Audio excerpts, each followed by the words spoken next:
Hello and welcome to Clawful Evil, Probable Claws, a show where we discuss Wildbow's sluttiest work. I'm your conniving hostess, Kippos. And I'm your very villainous hostess, Vice Versailles. This week, we're interrogating Arc 2 Retraction with our special guest. I'm Ruben Morehouse, and I was just happily chilling in my woodland cabin with my crossbow, and these two called me up and said they needed my help. What is this? What's a podcast? Okay, so the idea is that we record things on a... Do you know what a microphone is? Right, so it's kind of like we shoot crossbow bolts of audio to each other and then somehow put them together. Exactly. He's really a quick Now learner. I'm understanding. Yeah, we strap all of the audio crossbow bolts to our thighs, and then we can use them to then. Do you think shoot them to Bolden the knows people. what a podcast is? What I really enjoyed about Bolden thus far is just that he's like Rambo played like out. Like if you just follow the implications all the way, you get to Spence Bolden, and he's just so sad.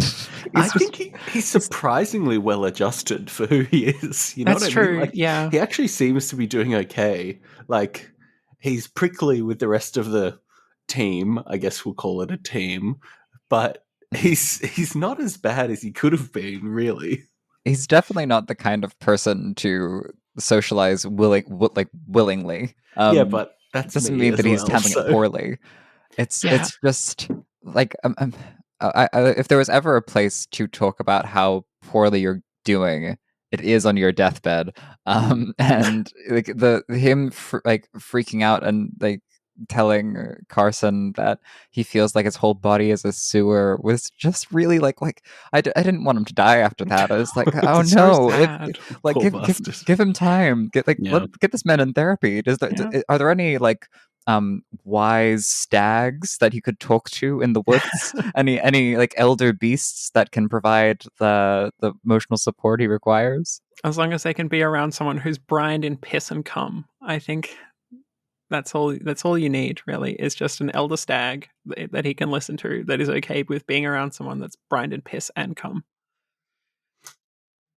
Very evocative sentence. I really like the idea that Bolden has Bolden runs a podcast. Oh, do you think like a survivalist kind of thing? Yeah, like a survivalist style podcast, and it's just kind of sad. And the Like, name he just of that kind of podcast, talks what he does. Kippos, would be... Oh God, I'm not going to podcast names. On the spot. Bold and specific, of course. That feels like a very living life intake. boldly. Oh, that's good. That's quite good. But then all he talks about is like sadly repairing his little hut and wishing he kind of wishing he had chickens, but not enough to actually go get chickens. But just kind of being like, damn, it would be nice if I had chickens here. Oh, poor bastard. Yeah, he's not even 23 times this week. It was not even living his bad. best life. He's like, oh no. He's just like kind of sad and dreaming about the survivalist fantasy that he wants, but it isn't actually achieving. You could say that he's chickened out. Hey. You could say that. I don't know that you would, but I really like that. Like, like him having gout is like such a perfect, like little snapshot of that. Whereas like he wants to be, this like survivalist guy in the woods, just living by himself. You know, he doesn't need anybody else's help. But then like he's gotten sick because he's living out in the woods like a weirdo with nobody else around and nobody to like double check that, you know, he's eating food that's good for him. And yeah, I don't know. I really liked that. Yeah. Okay. Should we get into our chapter summaries? Yeah, let's do it. All right. In 2.1, Carson meets with 3 ex-clients, Moses, Highland, and Sheila. Each provide their expertise in orchestrating a dastardly plan of kidnapping. With a wink, a nudge, and a strategic amount of sledding, Carson helps to abduct some lovely ladies before heading home to talk to his wife and daughter about the kidnapping that he just did. Brilliant chapter. In 2.2, Valentina looks after her cousins and her favorite person, Addie. We then see Tia try his hardest at an athletics carnival, and Carson considers dismembering Ben. We meet Bolden, the gout-ridden mass murderer. Bolden really is the hero of this arc, isn't he? I think he's the hero of the story, honestly. I'm looking forward to a Bolden perspective next arc. Yeah, that would be delightful. It would be so good. Yeah. In 2-3, Carson watches Mia in her element, deducing territory borders for the Cavalcantes, and is very much enjoying the show of his wife being hyper competent.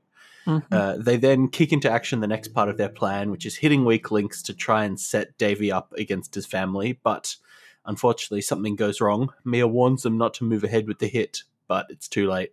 Bolden shoots him with a crossbow, and now they will have to deal with whatever the fallout ends up being. I think this chapter gave us one of the best quotes in the story so far, which is, "You're so sexy, sort those spreadsheets." Yeah. I mean, this chapter really is diving into Carson and Mia's relationship, right? And it is just so delightful. Going from Mia's anxiety-ridden, kind of quite self-deprecating internal monologue to Carson, who is just so enamored with her. Yeah. And I feel like we kind of knew that that's how he felt about her, but it's just like she didn't. Yeah. Mm. And then, yeah, really getting to dive into it and see exactly what he loves about her and how he's always trying to help her out and everything. Oh, it's just beautiful. And I kind of feel like until this arc, it hadn't really sunk into me like Mia's physicality, you know what I mean? Like, because she almost presents as like mousy in the first arc in her kind of mannerisms and the way that you would expect her to be. But seeing her through Carson's perspective, and she's this Amazonian woman who is also a master hacker type, it's just like, it's so delightful. Yeah, it's really like we got to see that like for a few moments in the first arc, like when she lifts that dude up by his neck. And it's Yeah, like that doesn't like that click doesn't with how she track. thinks of Yes. herself. And then She really did try to go like, "Oh, right, yeah, because I'm a woman, it won't look like this is heavy." Yes. And still the like, best moment in the story, I think. a spectacular lack of self-awareness, but also like a spectacular lack of self-confidence. Um, in speaking of, in 2.4, while Bolden is on the verge of bleeding out, Carson keeps him awake by talking about sewage, masturbation, and their feelings. We flash back to when Carson and Mia met on the job. Him with his package of weed, fresh murderers, and stolen baby. Her with her flaming thermite arson, body dysmorphia, and stolen baby. They have so much in common. After doing the whole shebang thoroughly out of order, Carson checks Bolden in with the Angel of Death, and Mia explains that Davy totally got him with the old sit down and do nothing maneuver. I think, yeah, I know I mentioned this in our episode on 2.4, but I definitely feel like, there's that moment where Carson is just standing over the two bodies, and they're like blood pooling around his feet, tear in his hands, looking up at Mia, like framed by that burning building. And I just like, that's got to be on like the handful of scenes that Wildbow like initially thought of when thinking about the story. Like, it's just so perfect. Such a beautiful scene. Like, that's one of those scenes where I read it and I immediately visualized it. Like, yeah, just one of those that like invites to be like painted, basically. A scene that invites fan art. Absolutely. I'm really looking forward to seeing it put to image. The thing that this was the chapter where I understood what other people thought Mia's body was like.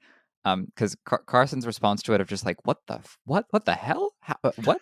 Yeah. Are you kidding me? Or is you like you felt that this wasn't all that much. You thought that this wasn't all that much, and like he goes a little bit like he has to have a little internal monologue about like, I don't usually care about this kind of thing, but I've just won the lottery, and that's strange for a man who has been thinking a lot about how he doesn't like money, that he doesn't need all this. Yeah. Oh, it's just so good. Yeah. And like even the way that like he initially sees her and like thinks that she's a man because of her build is so interesting. And then, yeah.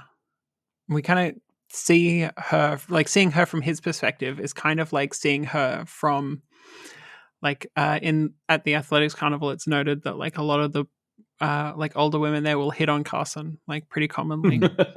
And so it's like kind of seeing her from Carson's perspective in that first moment is kind of the same as seeing her from those other women's perspectives, where they're like, why is he with her? Gross.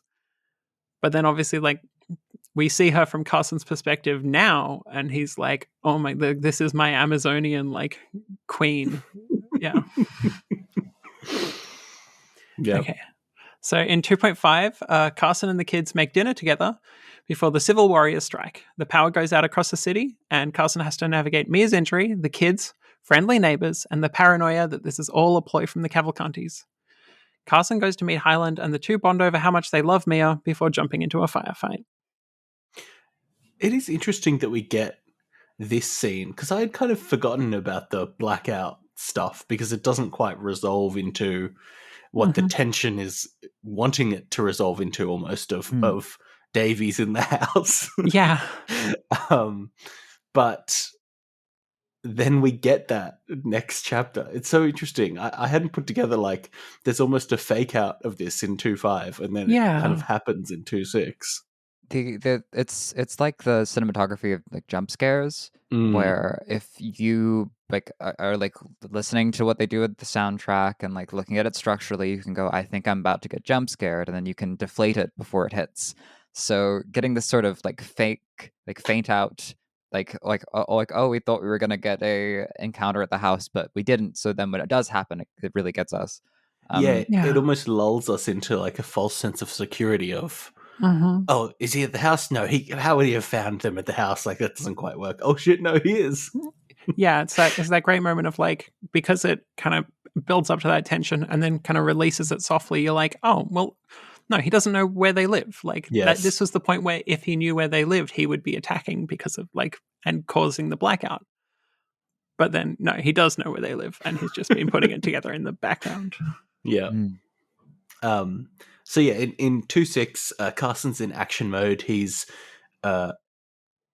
working around traps at the bunker and effectively kind of killing a number of Cavalcanti soldiers. Highland draws some men away. Carson takes out the new drone operator, and kind of having won this battle, they then move the captives, almost needing to burn two of them, literally, but they don't. They secure them in a new location, and Carson heads home to rest. Unfortunately, he does not return home to a very restful scene. Yeah. So sweet of his darling husband Davy to have breakfast ready for him when he gets home. How Do you nice. think that's what's going on? Is the twist is that Davy was just the third in their polycule this whole time? Damn, that's a new Bolden specific prediction. That's a prediction. that's a good one. What is that ship even called? Midarson?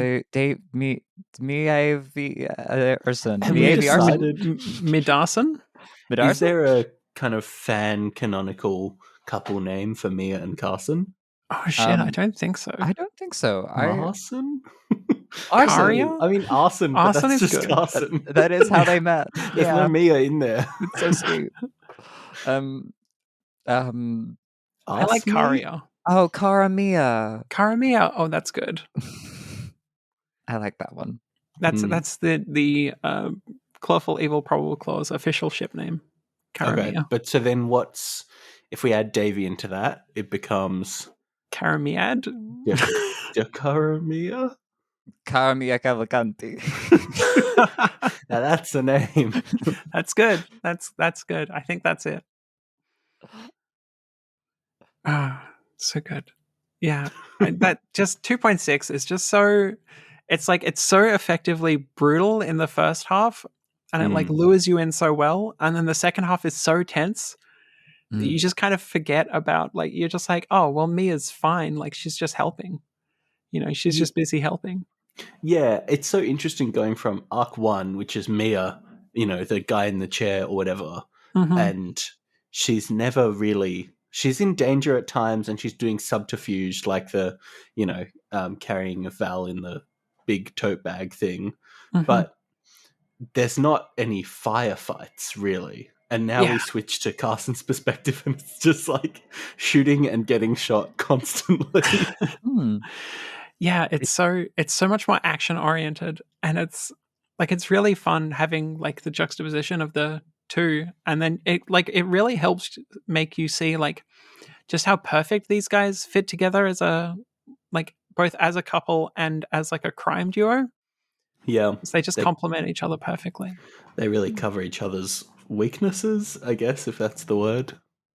Yeah, I mean, I think you could very reasonably say that Mia has a weakness when dealing with people, Mm-hmm. and I think Carson is perfect at that. But yeah, and then I mentioned it in our other episode, but I'll mention it here again because it just fucked me up so good. Is on the reread, going back through 2.6 and seeing that Carson notes that like, you know, Mia, Rip, Tia, and Valentina are all okay. There's nobody at the house. It's all fine. And that's like one of the last things he says before he like starts moving the girls. Mm. And it's just like, in hindsight, it's like, that's so mean, you know, like we're talking about like the false sense of security that we got. And this is just like adding it in again, like, yeah, no, they're fine. And then obviously you read back and you're like, fuck you, Bob. Like, very well done, but also, goddamn you. Well, and the stuff with like, I mean, we don't. I don't think we've really had this confirmed or anything. But the stuff with how Mia kind of breaks the code a bit, and sends an uncoded text is just like very interesting to think about on reread and be like, oh, okay, so I guess maybe that's where Davy's coming in and messaging Carson. Yeah, I'm not sure. I kind of still read that as panic. I think one thing I was kind of thinking of while I was reading those sections, I remember was like, does Mia know Carson's been shot? Yeah. Which is like, oh god, like either she does and she's like fucking panicking as she's having to send him out like to continue like to try and take down these drone guys, or she just doesn't know. And they're both kind of horrible. I think she knows. I think it's unlikely that she wouldn't know, given that it happened at the bunker. Yeah. Right? Which, yeah, is kind of horrible. Yeah. Conceptually. Yeah, like just thinking of her like basically panicking as she's trying to pull all of this information together and figure everything out while knowing that Carson's like possibly bleeding out there. Like, ooh, pretty brutal. Pretty brutal. And I really love that, like, generally Carson doesn't seem like too paranoid, but then like right at the end when he's worrying about Highland, he's suddenly like a little bit paranoid. And then when he gets shot, he like ramps his paranoia up to 11. Like the way that he's like worrying that Highland is like secretly working with Davy after killing like 30 of like Davy's soldiers.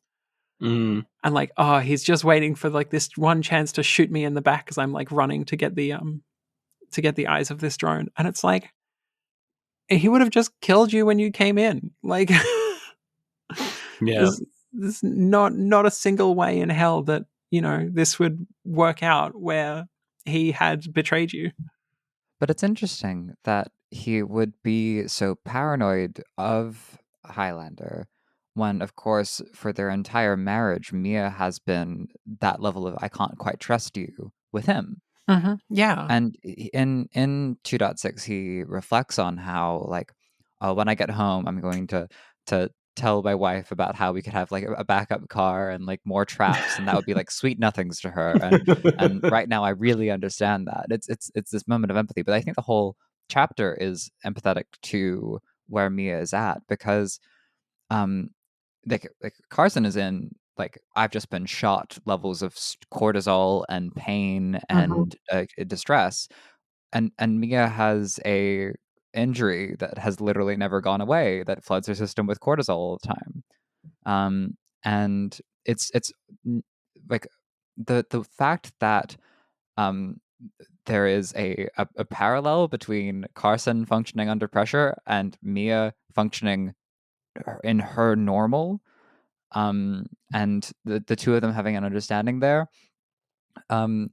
is I think part of why the Davy reveal hits so hard, because it's in this like time of alarm that Carson feels closest to his partner, and like he is it was as you were saying earlier, Kip, of the like like the place that he is finding peace is that his family is going to be okay, Mm. and the Yeah. place he's finding peace is that his wife, he's going to be able to be loving to her, Mhm. and that is what gets him through this firefight with remarkably well equipped criminals, Yeah.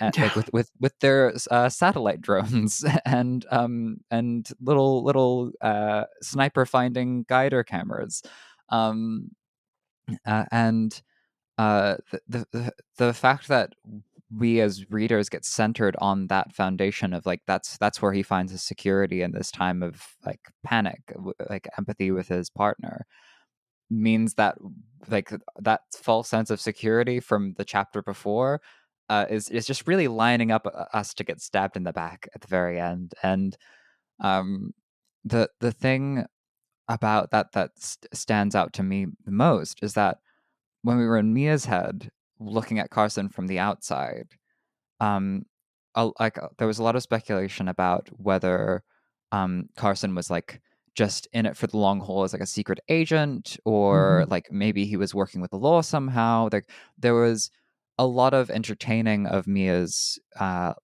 lack of trust in him, and thinking of like, well, if it is real, what would it be? And to discover that it's a bit of a both situation, where like the reason that like we're thinking about Carson double crossing, we're thinking about him maybe betraying her, or like not being all in on the operation, and we find out that he's just in it from a really weird angle, one that's really difficult to trust. Like their first meeting is under these like several layers of false pretense, and it's only the morning after that things reach its own normal, Mhm. and we get to see through his eyes, and it's like his empathy is fundamentally intellectualized and is used for manipulation and social maneuvering, um, and um, like going into this arc, seeing that happen, I think most of that concern, like that worry of, can we trust Carson? Can like is he going to like is he actually good for Mia, or is their partnership actually like stable? By 2.6, seeing him in duress and still having that love for her, I Mhm. think we are finally sure that this thing is valuable the moment we lose it. Yeah. And like Mia will never be able to experience what we as readers did. Um, but I think going into next arc, I trust Carson in his wacky, uh, often very provocative and charming way.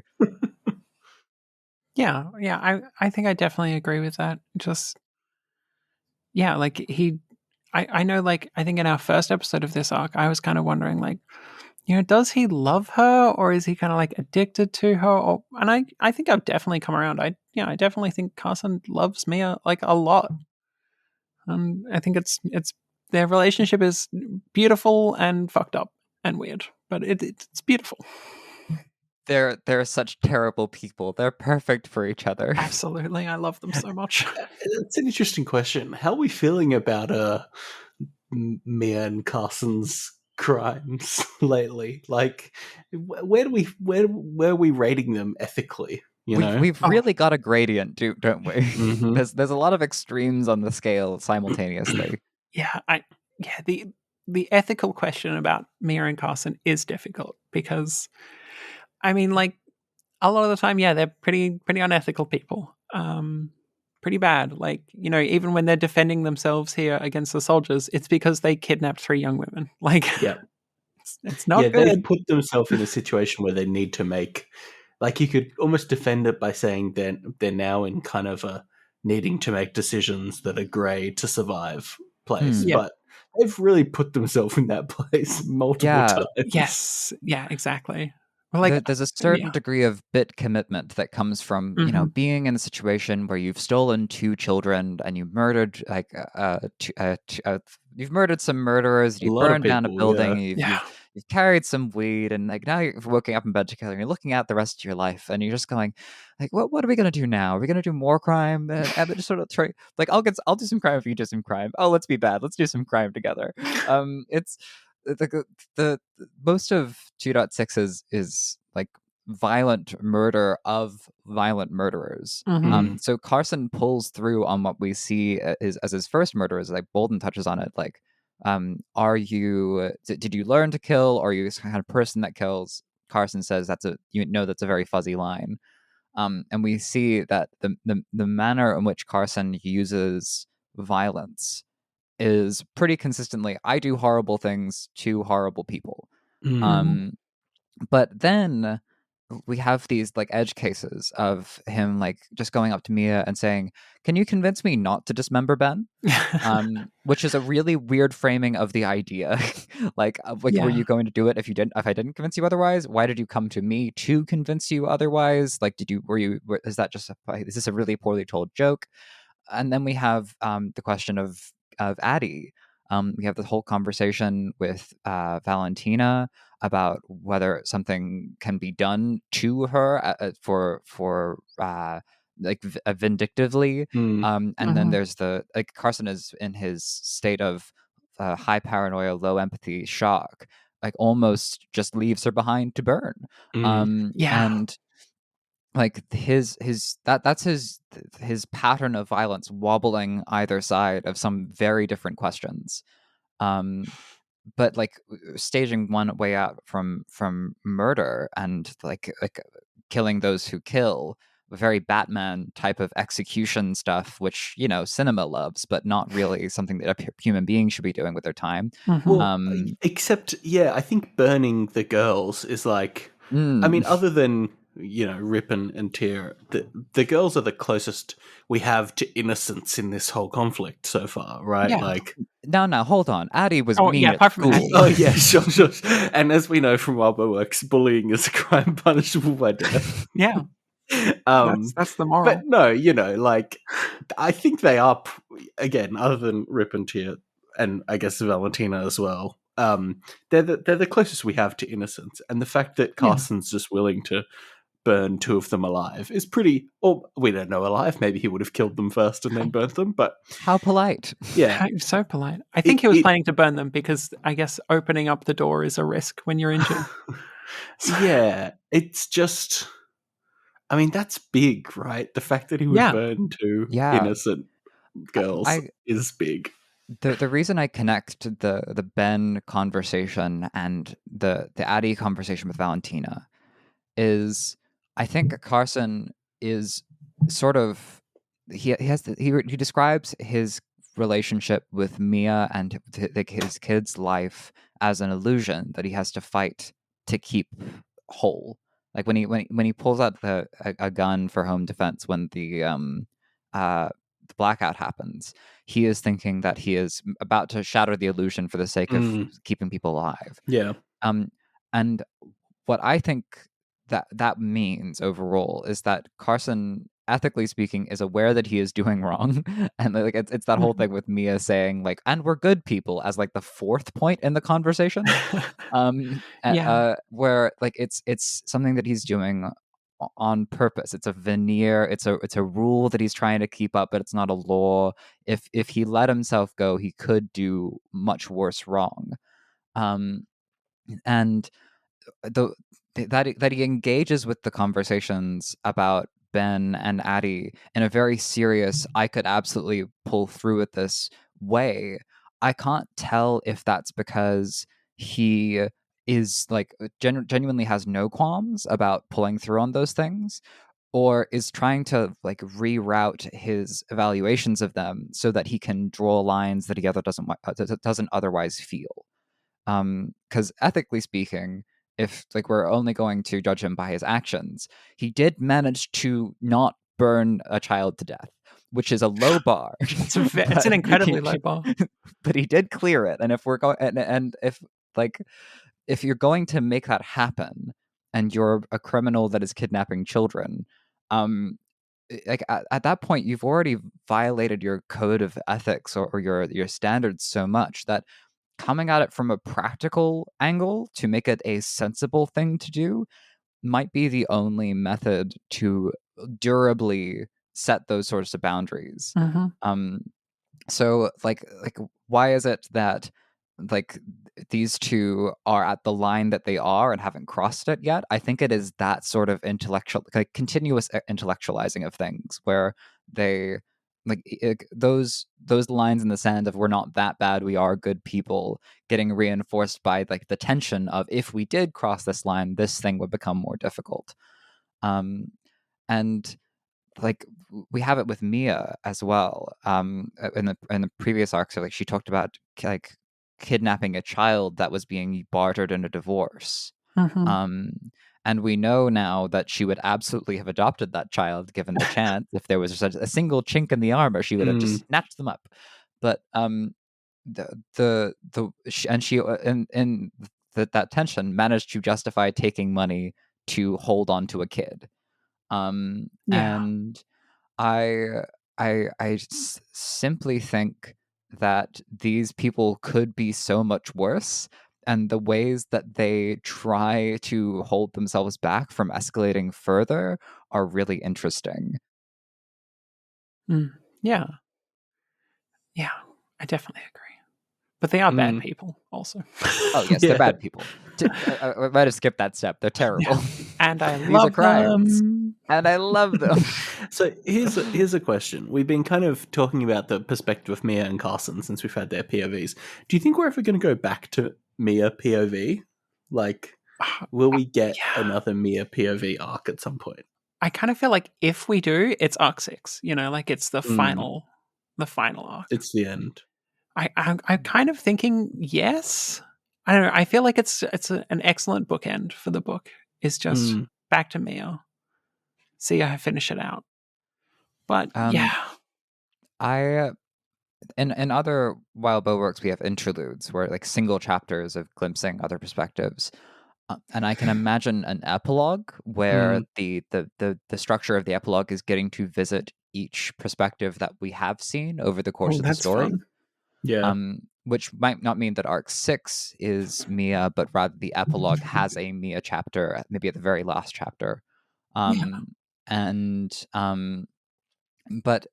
I had been under the impression that it was going to go Mia Carson, up until Davy's arrival, because suddenly I'm like, oh, I wonder what Davy's perspective is like. I wonder what Bolden's up to.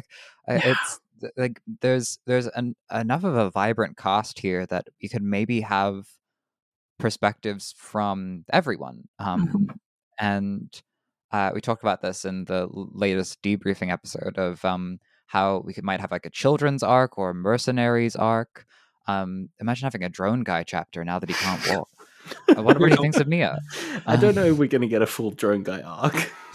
not an arc, but a chapter maybe. If we can if we alternate perspectives more quickly or don't stay with one person for so long.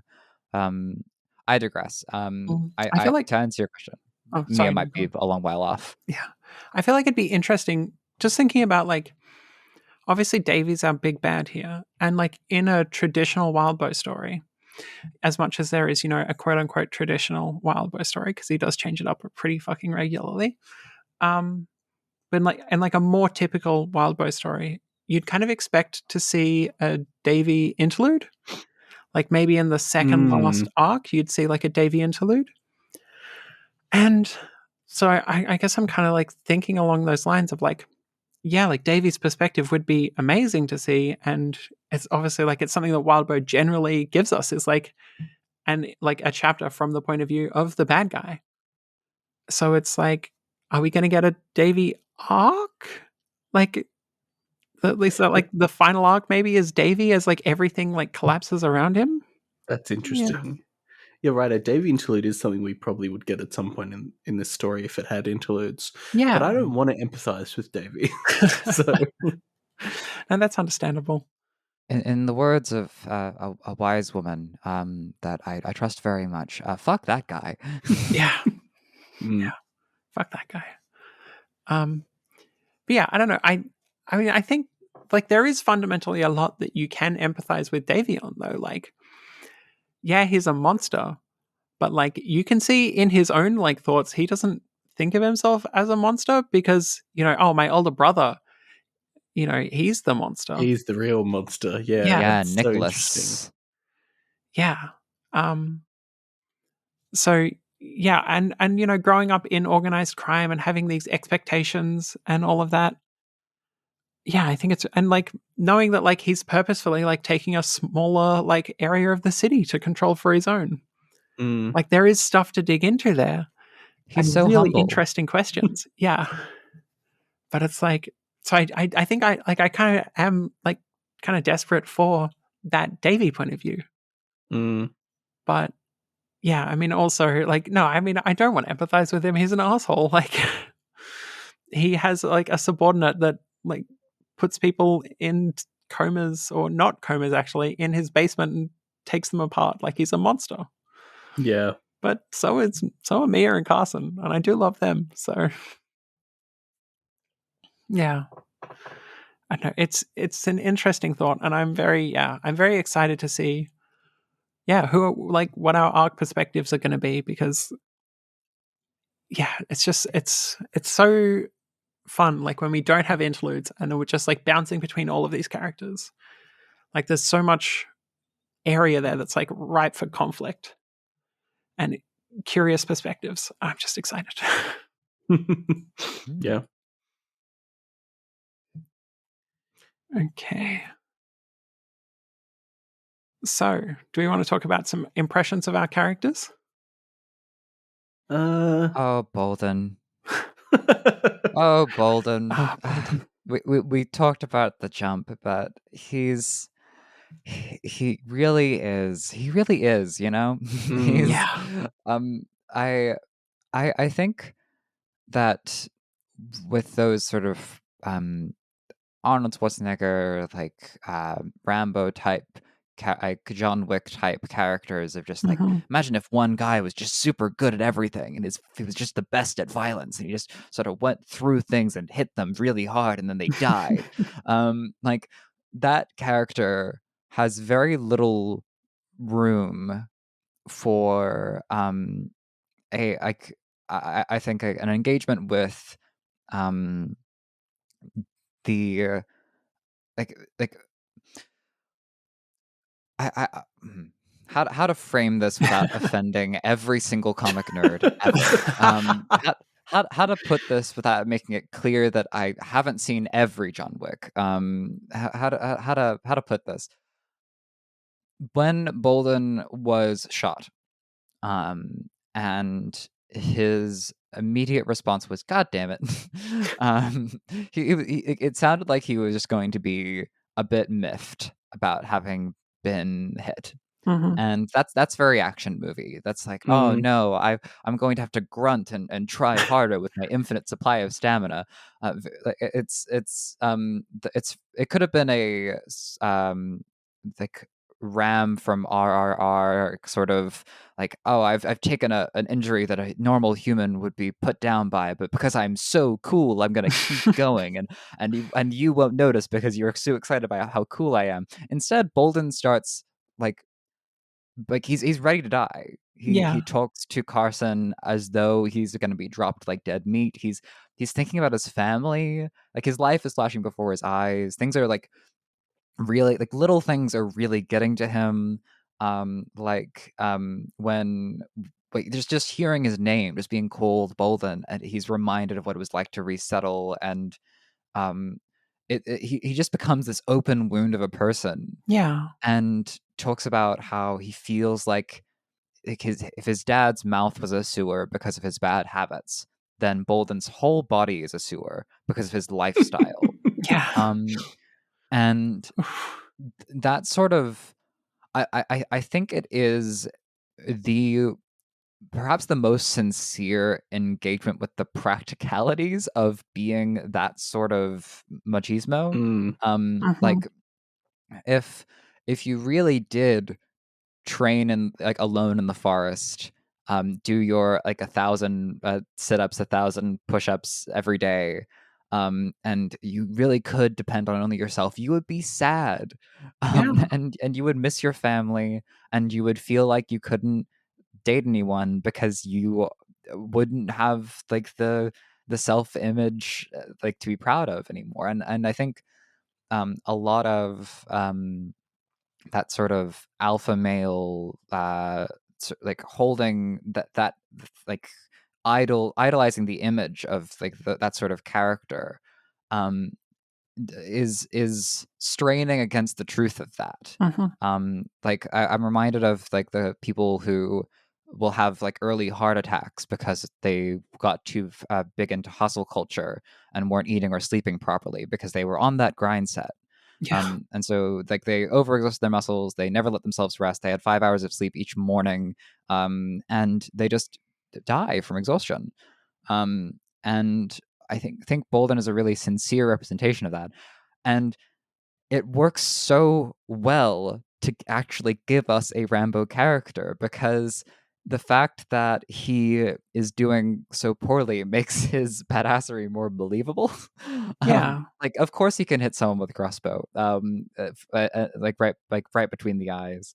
Um, but of course, because he's the kind of guy that would use a crossbow, the man that he kills gets an extra second to shoot him. Mm-hmm.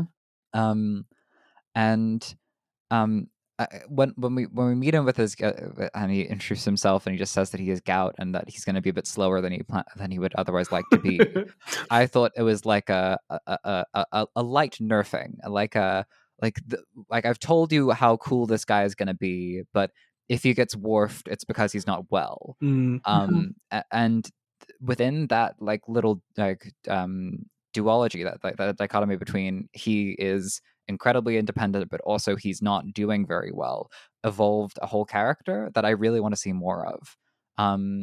So we know that the Angel of Death is around in 2.6. We know that they're likely she's likely at the hostage house, helping with caring for the kids.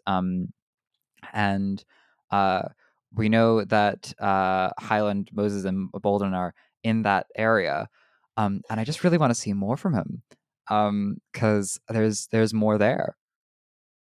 Yeah. I mean, I definitely got the kind of the view that he was going to be out for the rest of the story for a bit there, like once they dropped him off with the Angel of Death.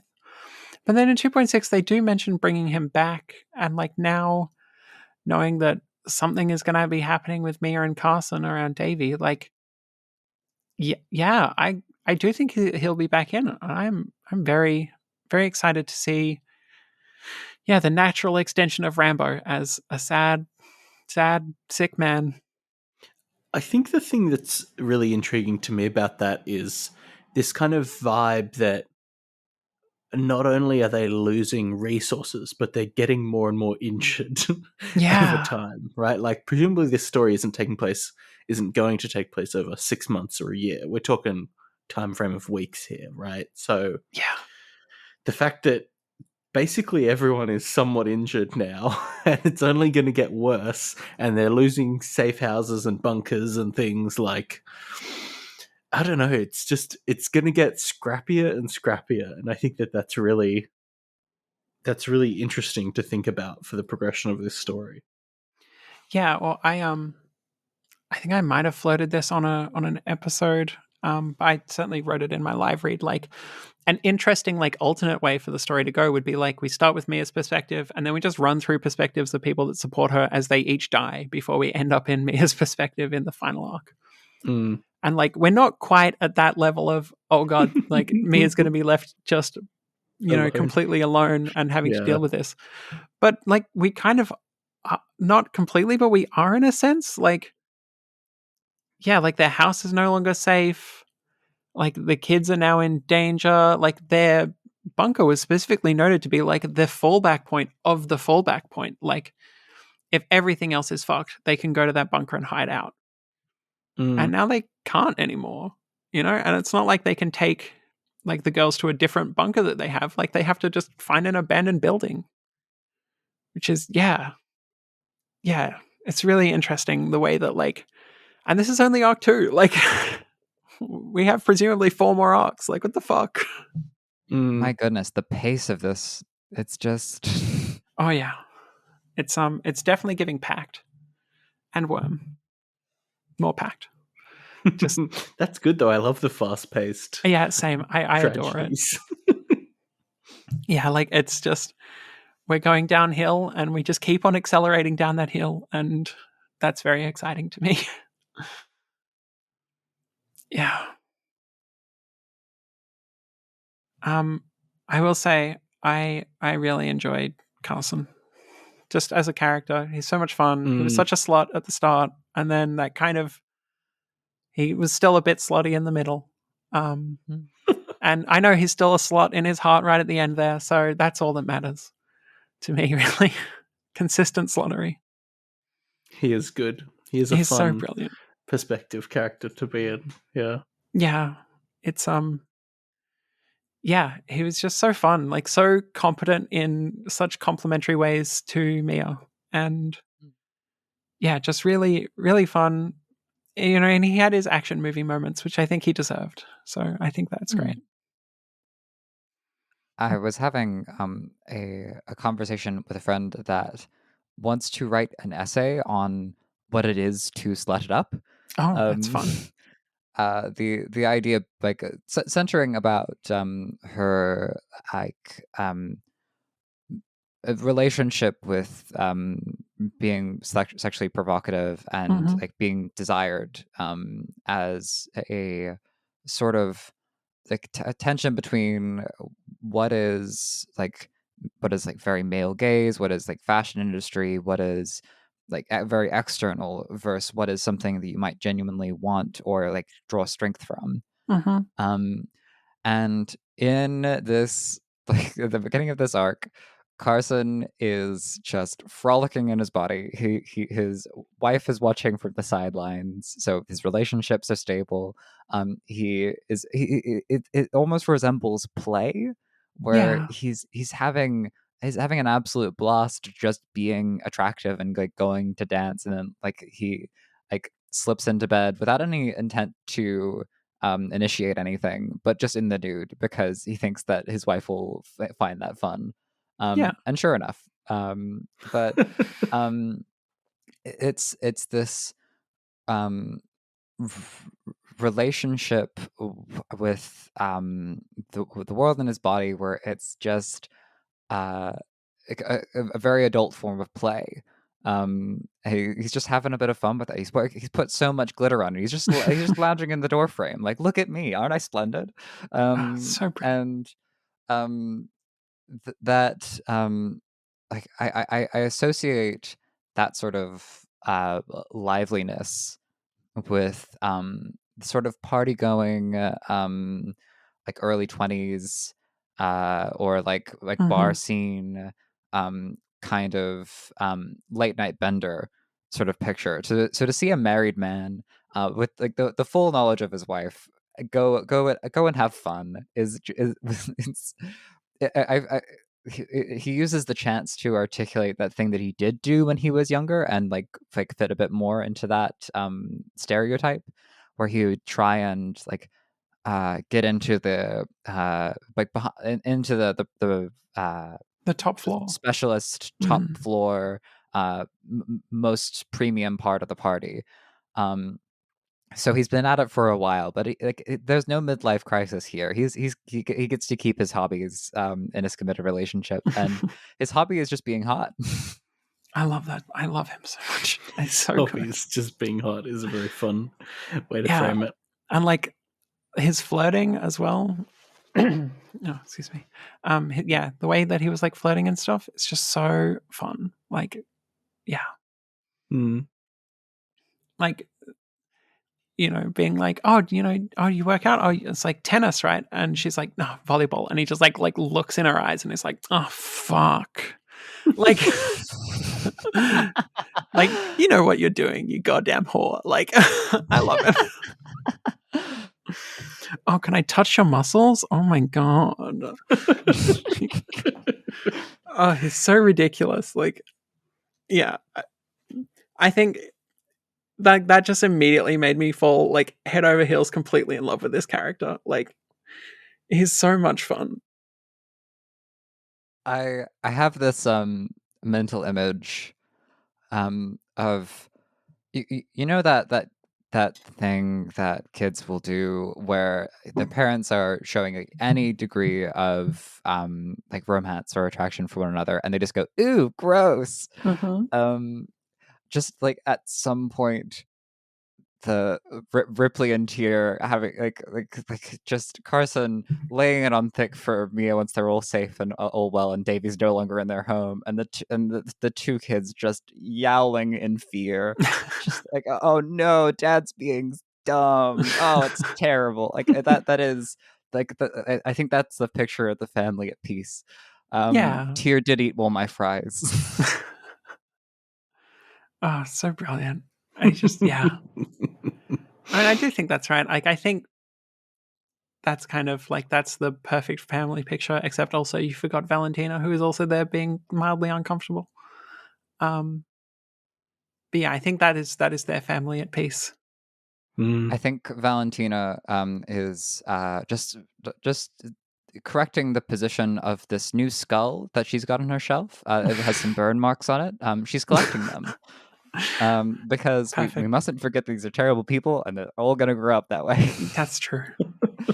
That theory of Mia and Carson are going to do so well raising Ripley and Tier that Ripley and Tier will like rat them out, and like that will be how their criminal careers end. Yeah, that they've raised a family that is so healthy that it's too healthy for them. Is I think possibly my favorite. That was a good theory. Do you think that they would be proud of that?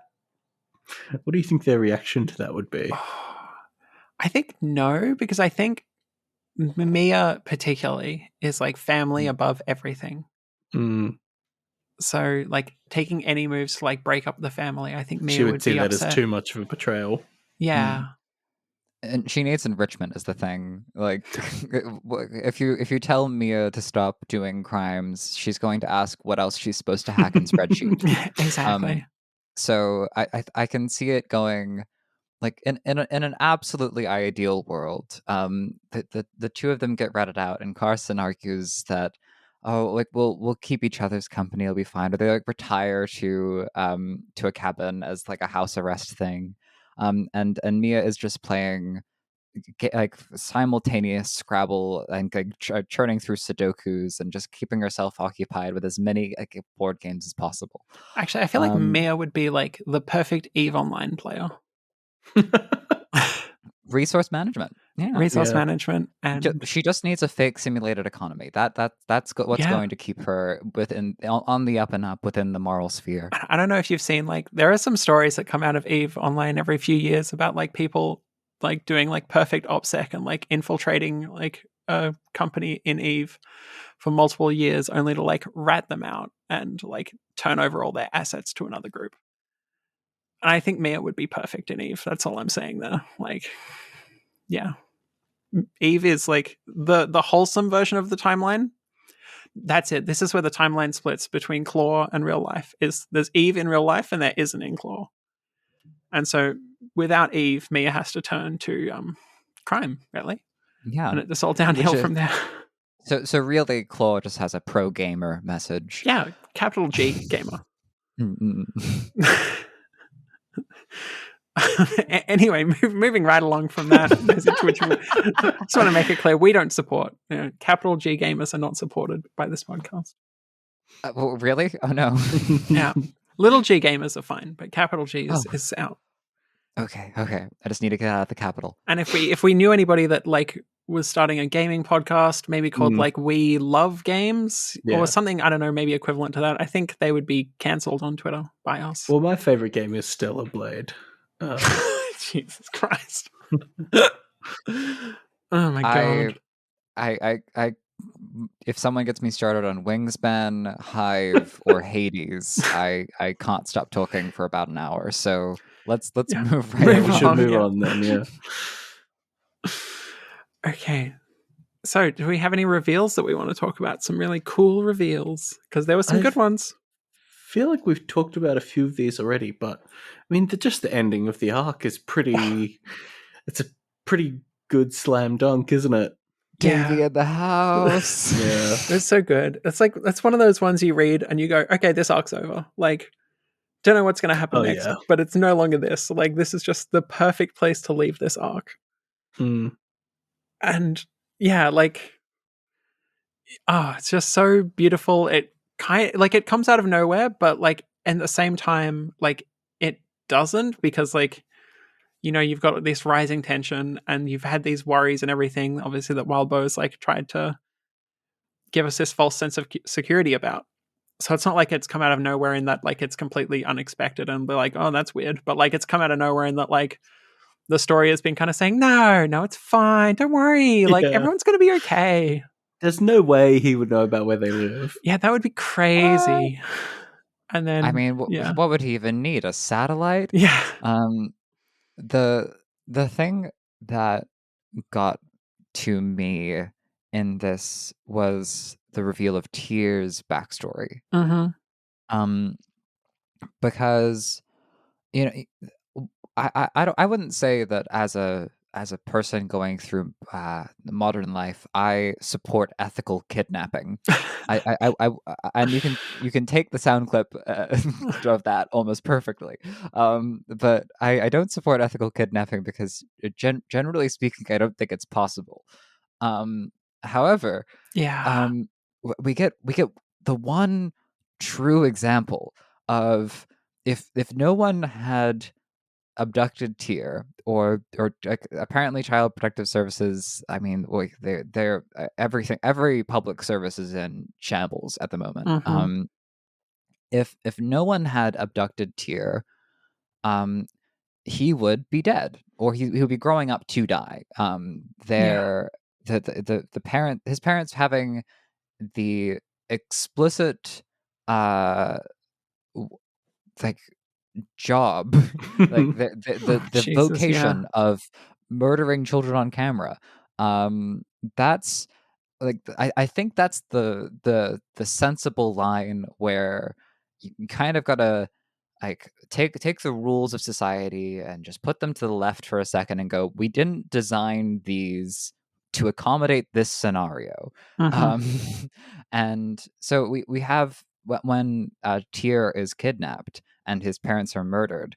I think it's really hard to push back to the other direction if that was a bad thing to do, Yeah. because there was probably a better way to do it, but the bar has been put so far below the ground that you need to bring a whole bunch of equipment to mine it back out again if you really want to get under it. So uh, to know that Tyr is almost by like almost by omission a moral good to have been kidnapped, compared to Ripley, which is a crime of it's a plain faced crime, and socially speaking, it's a bit it's a bit oblong because we know that Ripley might not have been supported as well by Natalie, and we might know that Mia truly means the best for Ripley. Those are social weights on a very open and close crime of you shouldn't have stolen that child. Um, we then have a third point in our pattern. We now have Valentina, who wanted to be kidnapped pretty much, and seems to be gung ho about supporting it, and is really glad to get away from her horrible dad. Yeah. So almost the Tyr situation, except instead of her life being in danger and her having no autonomy and someone having to act in her best interest, um, Valentina does seem is now putting her own autonomy, her will behind being in this family. Or at least from what we see with her talking with Carson, it appears like if she's correcting him on what to call Davy around her, then it seems that she's drunk the proverbial Kool-Aid. Mm-hmm. So we now have a continuum, right? We have um, different levels of choice, we have different levels of options, and we have different levels of the ethics, like on a social level and the ethics on a practical level. And all of these systems would be, all these scenarios would be handled about the same way by an institution. where you shouldn't have kidnapped a child, which I think still remains a very reasonable call. And the revealing that Tyr was taken for what is almost a good reason, like really an accumulation of bad reasons that just sort of like makes it like by gravity or by suction, like you have to do the only remaining viable action. Yeah. It's it really is sticking with me, because we're moving. If we're moving into the rest of the story, we have Natalie and Ben searching for Ripley. We have Davy searching for Valentina, and we have no one searching for Tyr. And if the family comes apart, Tyr goes to the foster system, which is probably in shambles, or he gets kidnapped again. Maybe is that where this goes? Where like Valentina goes back to the Cavalcantis and Tyr comes with her? Like there is no safety net or solution for Tyr's situation because it was bad from the jump.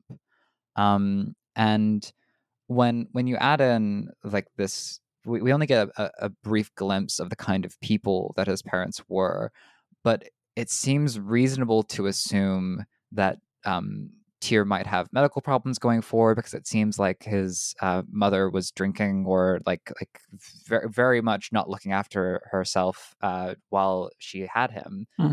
Certainly not looking after the baby once the baby is out and out, because she appears that she really liked her husband for some reason, which is maybe explains why she was willing to murder her kids, but not an explanation we want to dwell on. The the fact is that Tyr needs the kind of family that Mia and Carson have provided. And if they go out of the picture because of what happened with Ripley and what happened with Valentina, Tyr has nothing.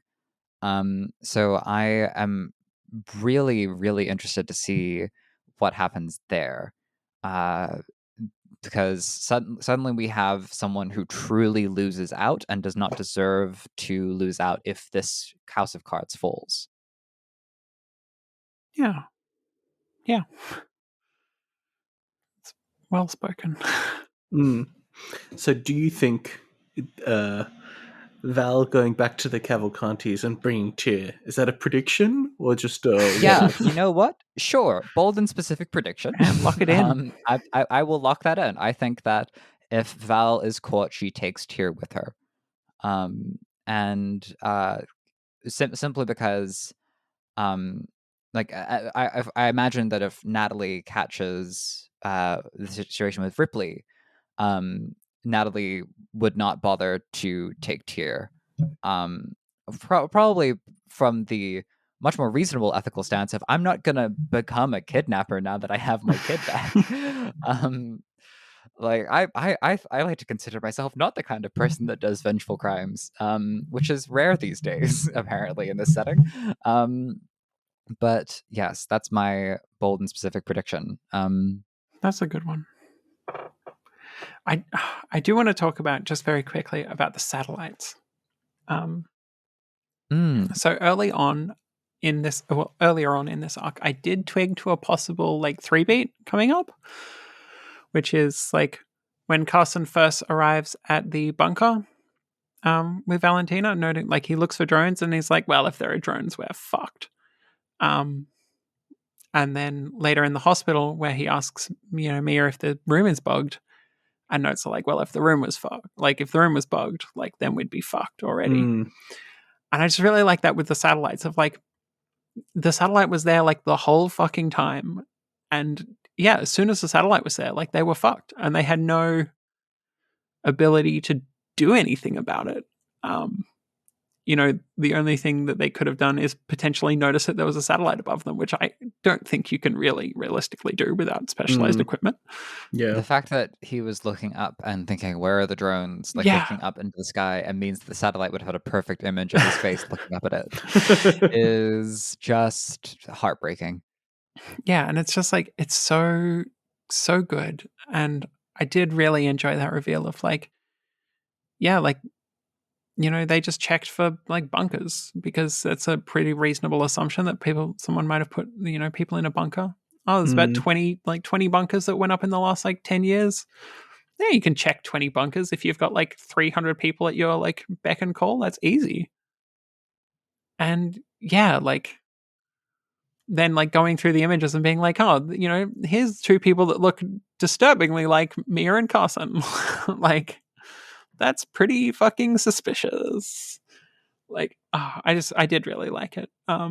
It's one of those things that you can't defend yourself from, and it's like, and it's true in this day and age, you know, like Google Earth be up there, and like, as people mentioned in like our discussion question answers, like, there are commercial uses for just like, yeah, satellites, to take photos of areas and stuff, and it's kind of horrifying, like that you just.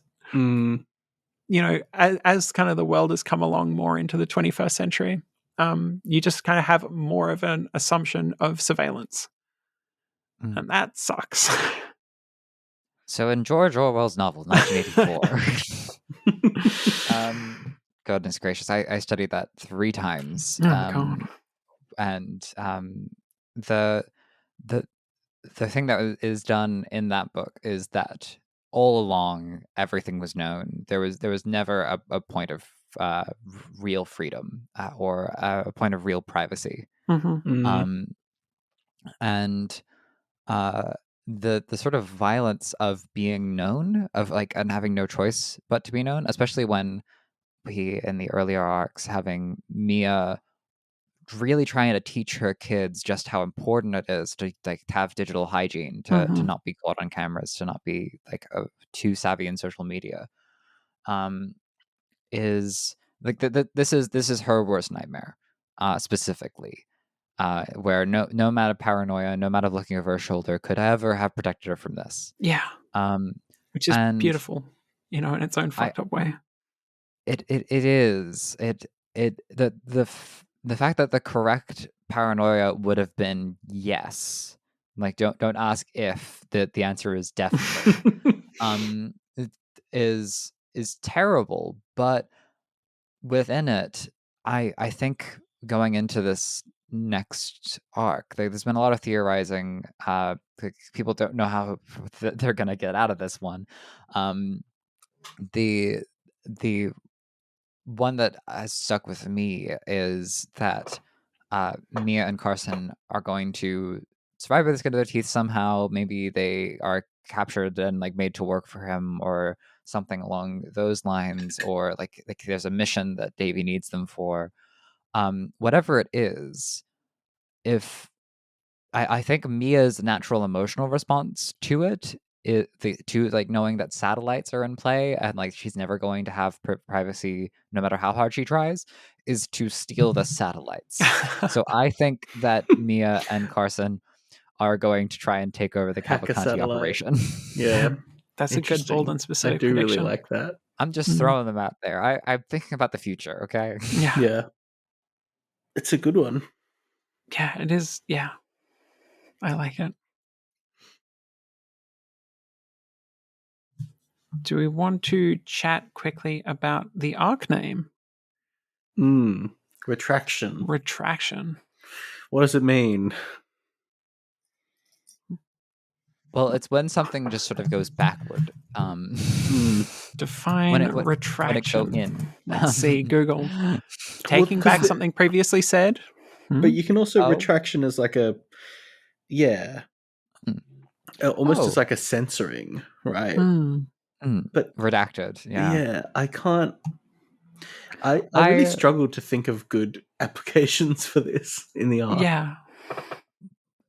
There's one that like loomed big for me, which is retraction, in terms of we're now learning more about the setting, and we're seeing how much of a recession and like decline it's in, where like there's been multiple 9/11s, and like we still don't know like like we saw some names that we recognized, like the Pentagon, but Actihole, we know no idea what that might be. Perhaps that might come up later, but it could just be background information that this is the degree to which things have been militarized. And within that conversation was this note of Watchmen trying to watch the Watchmen, of like, we want one last line of defense, no, not another last line of defense. And that sort of infinite retraction of there needs to be someone in charge because I want to be the person in charge. And we the person in charge, the people in charge, people in charge, and people in charge. Which I think like the spamming of contingencies might be the essence there, where we have this whole, we had the garage door trap. We had at the end of Lost Ark, we had the trapped car boot. There's all of these different methods to try and keep things safe and secure, all completely undone by one biggest tool. So I think that's in terms of what we've seen develop in the plot. I think that's and in the setting. I think that's the meaning of the arc. Mm-hmm. Well, there was also the fact that like Carson did have to retract his statement about like his family was safe. But that's that's he was wrong. Yeah, and that's really all I have. I mean, like, yeah, they've had to pull back from a lot of things as well, like from safety and stuff, but I'm not sure. There's a mutilation guy. Yeah, he's retracting the limbs. Jesus Christ! Yikes! Oof, spicy.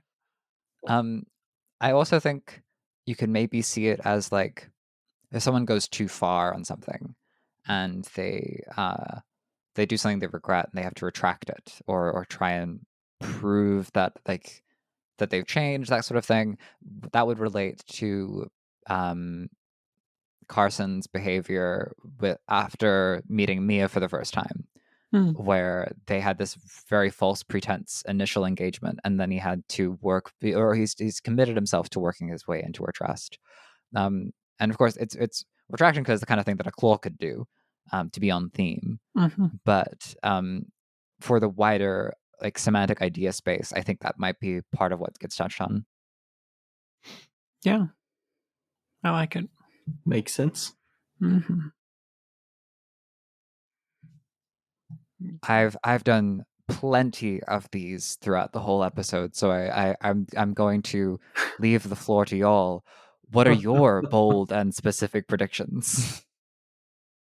Well, Ruben, you go first. I have two. One isn't really a prediction, but more just a general thought. But of like, I think we started to see this arc, the world, or the government shutdown kind of type things, playing more and more into the story, the blackout, the protests, etc.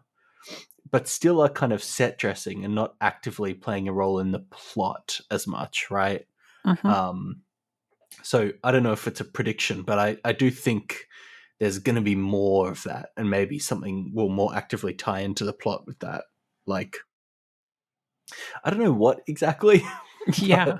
Maybe Mia will run for office. We'll see. But I think there's going to be something there. And my other prediction is I think it'll be very funny if Davy Cavalcanti murders Natalie Teal as like a favor, maybe genuinely thinking it's a favor, or maybe just to fuck with Mia and Carson. So good. Oh, how sweet of him. Yeah. What a lovely anniversary gift. Yeah, I know, right? For Cara Mia Cavalcanti. Even better if he leaves Ben alive to keep on like investigating. Like, brutal. Yeah, look, I really do like the kind of the discussion around the government shutdown, because there was like some discussion, I think, in Discord about like the fact that, even if Natalie and Ben do like find out that Ripley is, really Natalie's kid, like they can't really go to the police at the moment because the police aren't really going to be doing anything except for like trying to stop riots. And so, yeah, that does kind of tie into that government shutdown where like our, kind of antagonists of Natalie and Ben, like our minor antagonists there, even though they're not really, antagonists in the story sense, but sorry, no, they are in the story sense. They're not in like as people, they're like decent people. like where do they go? Like if they find like Ripley, because obviously Ben's doing it for the story, and like he seems to want to create like I don't know, like a fucking documentary about it. So like that's going to come out like 3 years after he finds out that Mia stole Ripley. But like they can't go to the cops. Like it was noted by Bolden, like the law that you get at the moment is the law that you pay for.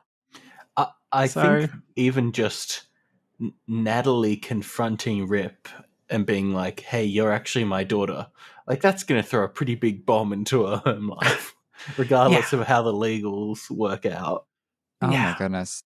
And just the we know that Ripley is not the sort of kid that Natalie really supports in terms of like the way that she styles herself, the way she considers herself.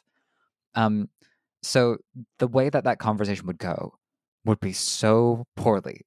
It would it would be awful. Actually, it would like like if someone came up to me and said, "I'm your real parent, and also I kind of hate you and want you to change everything about yourself," I would be okay with being kidnapped. Well, yeah, I feel like the conversation, like she would have to blame Mia, in that sense. She would have to come up and be like, "You are my real child. Look at what this horrible, horrible woman has done to you and like made you dress like this, to keep you secret or something like that." And like, and then Ripley is like, "Mom gives like this was my idea. Yeah. Mom got me more of this because I asked for it." Yeah, like no, she's just being supportive of me actually, and it's like, yeah, I definitely do think there is like definitely room for some narrative tension in that, like, yeah, like if there is that confrontation, which okay, not if, like when there's that confrontation, I can't see Wildbow like leaving that, hanging for the entire story. It's too juicy. Kip, do you want to share this prediction that you have there? Oh, my perfect, beautiful, canonical prediction.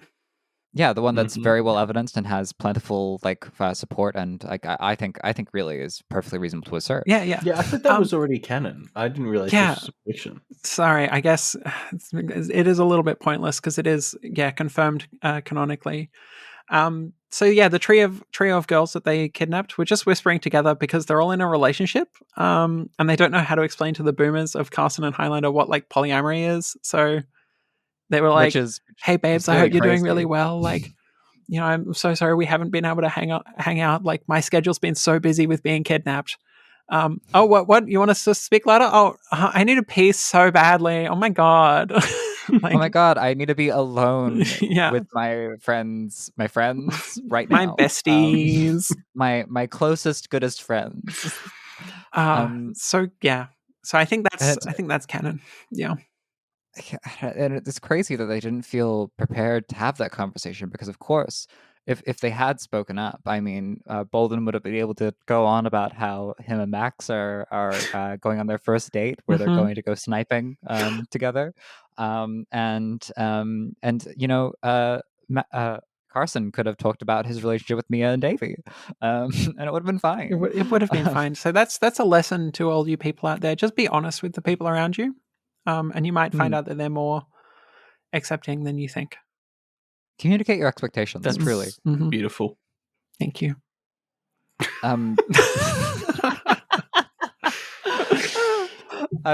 For myself, I remain a dedicated sax shipper. A sax player even. This is my ride and die, because there's going to be a lot of murder if Max and Spence get closer. And there's this whole thing of like I'm pretty sure Bolden won't be walking for quite some time, which means that Max will just have to carry him. Oh, what a terrible shame. Oh no. Oh no. Oh yeah, I don't think that the place that they've moved the girls is wheelchair accessible, so yeah, Max will have to bravely carry him up the stairs. Oh, so cute. And so soon after that conversation of what was that Carson line? Please don't talk about masturbating when your dick is so close to my head. There's going to be a lot more of that to come, and I'm here for the homoerotic tension, is what I'm saying. I don't think there'll be a lot of don'ts there, though. I think it would be, please continue talking about masturbation while your dick is a foot from my head. I love our bold and specific prediction section. Bolden is rapidly becoming the mascot for Bolden specific predictions, and I think I'm beginning to make a habit of just every episode going and the sax ship will sail. Yeah. To the sounds of jazz music. Perfect. All right. So, Ruben, did you have anything else you wanted to bring up to chat about? No, I don't think so. Just thanks for having me on. It's been fun. Yeah. Is there anything you want to plug? Oh, yeah. We're about to start a game club called We Heart Games. It's starting, well, on Wednesday, actually. We'll be doing some live streams. Wait. Well, very soon. I'm not sure exactly when this is coming out, but it's starting very soon. So go to the Duff Media Discord for more information. The 1st of May, I think. Yeah. And do you want to announce what game you guys are talking about this month? We'll be playing Tunic and talking through Tunic. So we'll be kind of all playing that together in a big community playthrough, and then doing a kind of wrap-up show where we talk about our opinions on it and kind of feature opinions from the community and stuff. So it's quite a community-focused show that we're trying to do. So if you want to be a part of that, join the Duff Media Discord and you can find out more there. Cool. Yeah, I mean, I'm looking forward to it. It's been a while since we've had a game club, and they were always really fun. So, yeah. I've actually been meaning to get into Tunic. Well, now's the time. Well, perfect opportunity. So, you can check out Wildbow's Patreon at patreon.com/wildbow. This is his Mafia Run Club. We're just managing the DJ booth. And please give us a rating and review on the podcatcher of your choice. If you want to chat to us about the show or follow along with live reads, check out our channel on the Doof Media Discord. Find the invite link at doofmedia.com/discord. Right, and thanks for listening, everyone. Bye-bye. Bye. Oh, wait, I have to stop it.